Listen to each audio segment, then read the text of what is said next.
Unha muller resultou ferida esta mañá en Ribeira tras sufrir unha caída cando circulaba nun patinete eléctrico.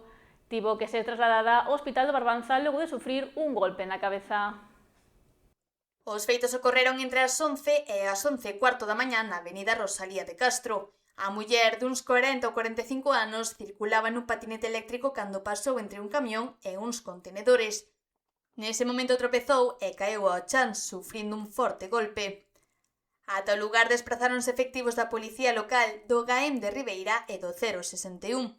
Nun primeiro momento pensouse que o camión podía estar implicado no accidente, aínda que finalmente se comprobou que se tratou dunha caída accidental. A ferida permanecía consciente, presentaba un golpe na cabeza e queixábase de dor nun costado, polo que foi trasladada en ambulancia ao Hospital do Barbanza para unha valoración médica. As circunstancias da caída quedaron aclaradas no propio lugar do accidente e finalmente descartouse a implicación do camión no suceso.